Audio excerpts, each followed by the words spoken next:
T B کے مرض کے مشہور پروفیسر ڈاکٹر ریاض علی شاہ، جنہوں نے قائد اعظم محمد علی جناح کا آخری وقت میں علاج کیا، اپنی ڈائری میں کیا لکھتے ہیں آج میں وہیں آپ کو سناؤں گا۔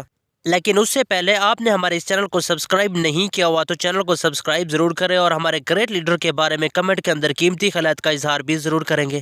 ڈاکٹر ریاض علی شاہ لکھتے ہیں، میرے لیے یہ حیرت کی بات تھی کہ لاہور سے لے کر زیارت تک کا سفر کر کے شدید بیماری میں مبتلا قائد اعظم کے کمرے میں داخل ہوا تو اس کے باوجود بانی پاکستان انتہائی کمزور ہو چکے تھے اور ان کا جسم کمبل میں لپٹا ہوا تھا۔ انہوں نے اپنا ہاتھ باہر نکالتے ہوئے نہایت سرجوشی سے پوچھا کہ راستے میں آپ کو تکلیف تو نہیں ہوئی؟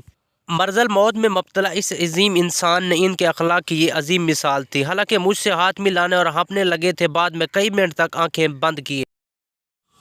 مجھ سے اس عظیم انسان نے کہا کہ میں موت سے نہیں ڈرتا، موت کو بہرحال آنا ہے۔ ہم ایک بار پھر دوا کے اثرات کو دیکھنے کے لیے ان کے پاس بیٹھے۔ میں نے دیکھا کہ کچھ کہنا چاہتے ہیں۔ ہم نے انہیں بات کرنے سے منع کیا ہوا تھا، الفاظ آتے اور لبوں پر رک جاتے۔ آخر وہ کہنے لگے کہ تم جانتے ہو کہ پاکستان بن چکا ہے۔ میری روح کو تسکین پہنچتا ہے، اب بس میری یہی خواہش ہے کہ میں اپنے رب کی طرف لوٹ جاؤں۔ اور ساتھ میں بیٹھی قائد اعظم کی بہن فاطمہ ان سے مخاطب ہوئے، اے فاطی اب جانے کا وقت آ گیا ہے۔ یوں ہی ایک عظیم لیڈر اپنے خالق کے حقیقی سے جا ملے۔